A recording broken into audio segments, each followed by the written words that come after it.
جايز عاملين ايه؟ فيديو جديد، والنهارده هقول لكم عن 5 حاجات يا جماعه. ودي يا جماعه 5 حاجات دياتي انتم كنتم بتقولوا لي في الكومنت ان انا اعملها، وطبعا ده كله محتاج جدا الحاجه دي. فانا فكرت كتير وجبت معلومات كتيره، فان شاء الله هعمل لكم النهارده فيديو قوي جدا جدا جدا، وان شاء الله يعجبكم. ويا جماعه انا جمعت اكتر اسئلة بتتسأل، ويا جماعة هي مفيدة جدا لأي حد. ويلا نبدأ. قبل ما نبدأ ما تنسوش تعملوا لايك وسبسكرايب وتفعلوا زر الجرس علشان يوصل لكم كل جديد. ولو عندكم اي افكار ما تنسوش تقولوا لي في الكومنت، وانا معاكم وبقرا كل كومنتاتكم. ويلا نبدأ. 5 أسئلة. هنبدأ بأول سؤال، هو المذاكرة بالليل ولا بالصبح؟ طيب، في ناس كتيرة جدا بتقول لكم بالليل أحلى من الصبح، وفي ناس كتيرة تاني بتقول لك لا، ابدأوا بالصبح علشان هو أحلى. طيب، أنا هقول لكم الحاجة الأنسب والأحلى لجميع الأطراف ولكل الناس حرفيا. ده يا جماعة المفروض يمكن يبقى كده. طيب، أنا هقول لكم دلوقتي على الحل على طول.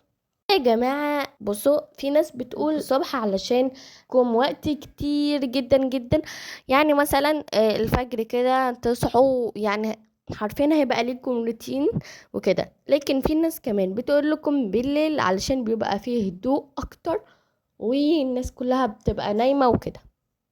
طبعا في ناس مجربة طبعا الموضوع، يعني مثلا عندها ان هي بتصحى بدري فهي حابة الموضوع بدري. في ناس بقى بتسهر زينا كلنا دلوقتي حالا، كلنا بنسهر طبعا لاننا في الاجازة وكده. فعايزة اقول لكم يا جماعة اللي احنا بنعمله ده غلط جدا جدا جدا جدا. وانا اصلا بحب انه انا اصحى تمام بدري، علشان بيكون اليوم كده بتحسوا انه ليه فايدة اكتر وكده يعني. ده مش مانع ان انا برضو بحب السهر. طيب، كلنا اصلا بنحب السهر عامه يعني، بس ده اصلا مش حلو خالص خالص خالص. وانا برضو ايه يعني، من الجانب الاخر بحب برضو ان انا اصحى بدري علشان صحي وكده. او عدد النوم يا جماعه ما يزيدش عن 7 ساعات، لان في ناس حرفيا بتنام كتير جدا جدا جدا، ممكن توصل ل 12 ساعه اللي هو نص اليوم. طبعا تقريبا انا عملتها قبل كده، اليوم كان ملخبط عندي، كان متبهدل حرفيا، لان انا ببقى مش عايزه اعمل اي حاجه وتبقوا عايزين تناموا تاني. يعني ده حرفيا كانه ادمان بتعملوه، بس ده يا جماعه مش يعني حاجه مش حلوه خالص انكم تسهروا كتير وكده بالليل ولا بالصبح. طيب يا جماعه، عايزه اقول لكم انه ان انتم تصحوا بدري، يعني تصحوا الفجر، ده انسب حاجه. علشان مثلا طبعا انا مش هروح المدرسة في المدارس يعني وكده، علشان حاسة انه انا هضيع وقتي وكده يعني في المدرسة. طبعا يعني مثلا ممكن اروح يعني يومين في الاسبوع او كده، اللي هو علشان ما ينفعش مثلا طول الاسبوع ما اروحش المدرسة، مش ما ينفعش يعني، بس اللي هو ايه، يبقى احسن شوية ان انا ما اروحش خالص، علشان تبقوا ايه تطلعوا بره كده شوية الصبح بدري يعني وكده. وده هيخليكم اصلا تصحوا بدري غصب عنكم. فده يا جماعة ان انتم تصحوا بدري عشان المدرسة هو صحي اصلا، فاهميني؟ وطبعا السؤال اللي اتسأل لي بعد ما عملت خطة التالتة اعدادي، هبدأ تأسيس من امتى؟ تقريبا انا جاوبت على السؤال، بس الواضح ان هو ما تفهمش قوي يعني. بس انا دلوقتي هفهمكم كل يعني حرفيا بالتفاصيل كلها، علشان السؤال ده ما يتسأليش تاني، لان انا اصلا استغربت ان هو اتسأل لي علشان انا جاوبت عليه. تقريبا هي ما سمعتش الفيديو كله او كده، فانا هحاول ان انا اجاوب لكم عليه تاني. هقول لكم ليه نبدأ تأسيس، لا هبدأ تأسيس من امتى. وطبعا ده مش ليا لوحدي، ده ليكم كلكم، وانا بجاوب عليكم كلكم. ولو عندكم اي اسئله يعني جت في بالكم، او اي اسئله حابين تسالوها، اسالوني في الكومنت. واي مشكله مثلا عندكم او كده، فانا هحاول ان انا ايه الاقي لها حل، الاقي الاقي لها حل. تمام. وتعالوا اقول لكم هبدا تاسيس من امتى. هو في الايام دي يعني مش هبدأ من أول 8، لأن أنا أصلا الدروس هتبدأ عندي 1/8 تقريبا. فده إجباري يعني إن أنا أروح التأسيس مثلا دلوقتي أو كده. من دلوقتي. طيب انا اصلا يعني انا بادئه مثلا قلت ان انا ابدا من نص سبعة، يعني انا مع نفسي اصلا يعني من اول سبعة او نص سبعة. طيب ليه؟ يعني علشان انا اصلا كنت عايزه اتاسس عربي وانجليزي وممكن علوم، تمام، اللي هو فيزياء او كيمياء يعني. لان انا في طبعا اي حد، لان طبعا اي حد واقع في الحاجات دي يعني. يعني مثلا في حاجات انا مش فاهماها وكده فانا بعيد عليها، او مثلا حاجات انا ناسيها فانا بعيد عليها برضو.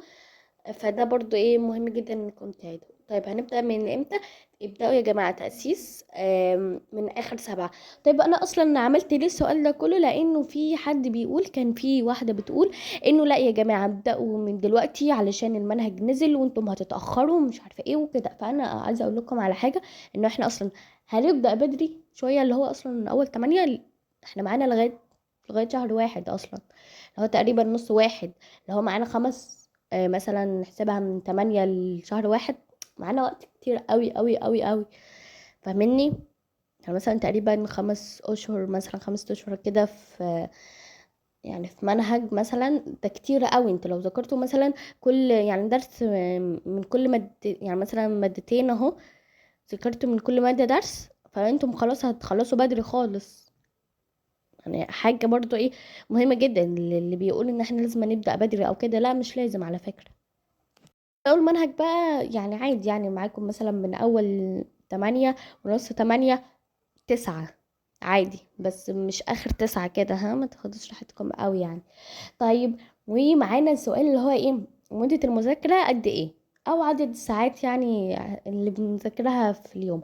طيب انا مش عارفة ازاي يعني انتم حد بيعمل الحركة دي، ان هو بيعمل مثلا ايه، يعمل تايم كده، وقت، يجيب التليفون يحدد دلوقتي مثلا مثلا هو حدد دلوقتي مثلا 5 ساعات، انا مش عارفه ازاي يقعد يذاكر 5 ساعات. خلاص انا كده خلصت يومي. انا مش عارفه الفكره دي اصلا، انا مش فاهماها قوي يعني.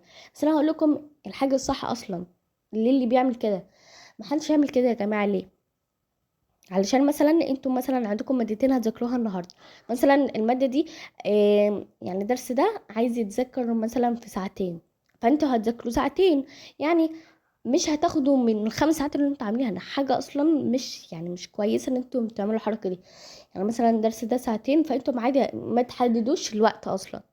انتوا ذاكروا اللي انتوا، اعملوا جدول كده. ان شاء الله اعمل لكم جدول تعملوه يعني حلو، هسيبه لكم هنا تحت قناة واتساب. ان شاء الله هسيب لكم قناة الواتساب، هبعت لكم عليه الجدول. ويا جماعة عايزة اقول لكم انتوا ذاكروا على حسب المادة، مش على حسب التايم اللي انتوا عاملينه. حاجة غلط على فكرة. مثلا الدرس ده عايز ساعتين والدرس ده عايز ساعتين، ما تجمعوش، فكوكم من الحتة دي برضو، فاهمني؟ فسيبوها كده عادي يعني. مش ذاكر 3 مواد، 4 مواد، 5، ده مستحيل. انتوا ذاكروا مادتين، ممكن تعملوا مادة تاني واجب عادي يعني. ما تحسبوش الواجب مع المذاكرة، لأنه برضو في ناس بتعمل كده. طيب أذاكر مع صاحبتي ولا لأ؟ السؤال ده برضو اتكرر لي كتير. طيب ليه؟ علشان بجد يا جماعة المسألة دي مش مسألة أذاكر مع صاحبتي ولا لأ. المسألة دي يا جماعة مسألة كبيرة شوية، لأن ده هيفرق معاكم قوي. في واحدة قالت لي يعني مشكلة كبيرة برضو كبيرة، يعني إنه جت تذاكر مع صاحبتها وكده، فأمها لما هي شايفة إن هي أحسن منها أو كده. عايزة أقول لكم يا جماعة إن أنتم ممكن تذاكروا مع صحابكم في حالتين. طيب في حالة يعني انتوا ممكن تذاكروا معاها وممكن لا. مثلا صاحبتك دي شاطرة جدا وانت شاطرة وكل حاجة تمام، وممكن تفهموا بعض والدنيا كويسة وكده، وهي عايزة مصلحتك وانت عايزة مصلحتها، تمام. والنوع ده مش هتلاقوا منه كتير يعني. طيب في حد تاني بقى، لا انتوا اول ما تقعدوا مع بعض عايزين تهزروا ومش عارفه ايه ومش عايزين تذاكروا، وخلاص احنا هنلعب وبتاع وكده وفككوا. الشغل ده يا جماعة في تقريبا 95% من الناس كده، تمام. عايزة افهمكم برضو ان انتم تاخدوا بالكم، علشان في ناس بتاخدكم للغلط. عايزاكم كده ايه تصحصحوا، لان برضو يعني في ناس كتيرة جدا جدا جدا على الحال ده. اما بهزرش على فكرة. يعني حاجة مهمة جدا جدا انكم تختاروا الصحاب الصح. يعني الصح هياخدك للصح، الغلط هياخدك للغلط. وما تقولوش ان هو مش هيأثر فيا، لانه هو هيأثر فيكم بعدين. يعني مش هيأثر معاكم في نفس الوقت، هيأثر معاكم بعدين. فاهميني؟ فدي مسألة برضو ايه مهمة جدا. نيجي بقى لآخر سؤال، وهو اسيب الفون اللي معايا واخد واحد تاني مش عليه اي تطبيقات ولا واتساب ولا اي حاجة او كده؟ طيب، دي بقى مسألة كبيرة شوية. ليه؟ علشان انكم فكرة انكم تسيبوا الفون وهو اصلا عليه المذاكرة كلها، وفي مثلا واتساب مثلا بينزلوا عليه تطبيقات يعني حاجات حلوة للمنهج او كده. ففي الحالة دي يا جماعة، تمام، آه لكم تعملوا ايه؟ بصوا يا جماعة، الحالة دي بقى انتم اعملوا ايه؟ هاتوا التليفون بتاع امكم او اي حد عندكم مثلا، تمام، هاتوا التليفون ده، ماشي، انقلوا عليه الواتس، بس اطلعوا من بره الجروبات بتاع صحابكم. اطلعوا حتى لو ما بتدردشوش كتير، بس اطلعوا. يعني انتوا كده كده هتدردشوا، لو ما طلعتيش فانتوا يعني هتسحبوا بعض كده حتى لو انتوا متفقين. فبرضو دي يا جماعة حاجة مهمة جدا. تمام، يعني ايه تطلعوا من بره تحوشوا التطبيقات اللي مش مهمة او كده، احذفوها خالص. لو انتم بجد عايزين تذاكروا وعايزين مصلحتكم بجد، اعملوا ايه؟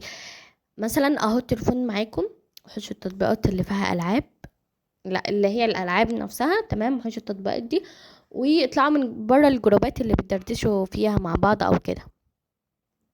حاجة مهمة جدا برضو انكم مثلا تدخلوا جروب، تمام، يكون بينزل لكم حاجات مهمة او كده. تمام، بس كده، ما تنسوش تعملوا لايك وسبسكرايب، وطبعا تفعلوا زر الجرس علشان يوصلكم كل جديد. ولو عندكم اي افكار، وما تنسوش تقولوا لي في الكومنت، وانا معاكم وبقرا كل كومنتاتكم.